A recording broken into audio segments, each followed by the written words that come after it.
રાજકોટના પૂર્વ ટીપીઓ મનસુખ સાગઠિયાએ ફરી એક વખત વિવાદમાં આવ્યા છે। ખુલ્લેઆમ પરિવારને મળતો હોવાનો તેનો એક વિડીયો સામે આવ્યો છે। મનસુખ સાગઠિયા પોલીસની હાજરીમાં જ પરિવારને મળી રહ્યો છે। કોર્ટના કમ્પાઉન્ડમાં નાસ્તો કરતો હોવાનો પણ ખુલાસો થયો છે।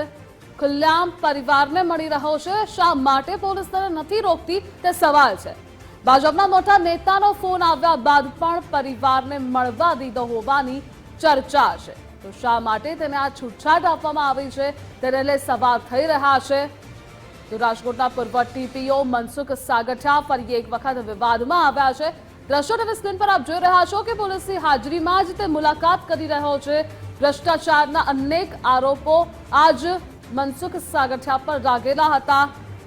તો ખુલ્લેઆમ પરિવારને મળતો હોવાનો આ વિડીયો સામે આવ્યો છે, જેના કારણે સવાલોના ઘેરામાં ફરી એક વખત મનસુખ સાગઠિયા છે તો પોલીસની હાજરીમાં જ તે પરિવારને મળી રહ્યો છે, જે સૌથી મોટો સવાલ થઈ રહ્યો છે। કોર્ટના કમ્પાઉન્ડમાં નાસ્તો કરતો હોવાનો પણ ખુલાસો થયો છે। આજ મુદ્દે સંવાદદાતા ગૌતમ આપણી સાથે જોડાયેલા છે। ગૌતમ, રાજકોટમાં પૂર્વ ટીપીઓ મનસુખ સાગઠિયા ફરી એક વખત વિવાદમાં આવ્યા છે।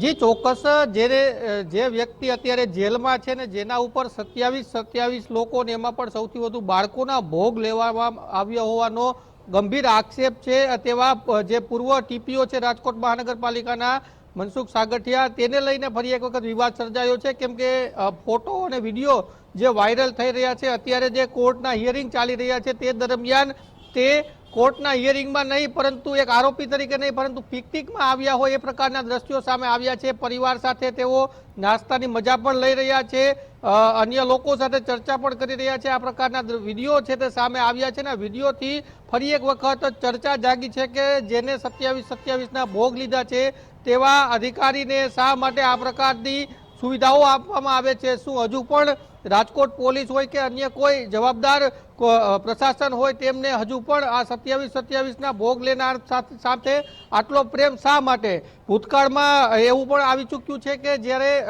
મનસુખ સાગઠિયાની ધરપકડ કરવામાં આવી હતી ત્યારે રાજકોટના ભાજપના બે નેતાઓ છે, એક કોર્પોરેટર અને એક અન્ય નેતા, તેમના દ્વારા મનસુખ સાગઠિયાને મુલાકાત કરવામાં આવી હતી। તો શું ફરી એક વખત આ નેતાઓના 4 હાથ મનસુખ સાગઠિયા ઉપર આવી ગયા છે કે તેના લીધે આટલી છૂટછાટ મનસુખ સાગઠિયાને આપવામાં આવે છે તે પણ એક સવાલ છે। અને હવે જ્યારે આ વિડીયો અને ફોટો સામે આવ્યા છે કે જેમાં સ્પષ્ટપણે જોઈ શકાય છે કે ખુલ્લેઆમ આરોપી તરીકે નહીં પરંતુ એક ખુલ્લેઆમ પિકનિકમાં ફરવા આવ્યા હોય એ પ્રકારે કોર્ટ પરિસરની અંદર મનસુખ સાગઠિયા છે તે જોવા મળી રહ્યા છે। તો શું કોઈ સેટિંગ થઈ ગયું છે કે શું મનસુખ સાગઠિયાને બચાવવા માટે કોઈ નેતાઓ કે કોઈ અન્ય વ્યક્તિઓ છે તે પ્રયાસ કરી રહ્યા છે? આ સૌથી મોટો સવાલ છે। જો કોર્ટ પરિસરની અંદર આ પરિસ્થિતિ હોય તો જેલમાં શું થતું હશે એ પણ વિચારવા જેવું છે, કેમ કે ત્યાં તો કોઈ જઈ નથી શકતું। તો શું આટલી છૂટછાટ મનસુખ સાગઠિયાને કોઈની રહેમ નજર હેઠળ આપવામાં આવે છે? આ સૌથી મોટો સવાલ છે। જી ગૌતમ, જોડાવા બદલ આભાર આપનો। તો આ દ્રશ્યો સામે આવ્યા છે જેને 27 બાળકોનો ભોગ લીધો છે અને ભ્રષ્ટાચારના પણ અનેક આરોપો લાગેલા છે। તો રાજકોટના નેતાઓના 4 હાથ હોવાની પણ આ તસવીરો કહી રહ્યા છે, કારણ કે પોલીસની હાજરીમાં જ મુલાકાત થઈ રહી છે। સવાલો રાજકોટ પોલીસ પર પણ થઈ રહ્યા છે, કારણ કે પોલીસની હાજરીમાં જ તે ખુલ્લેઆમ મુલાકાત કરી રહ્યો છે।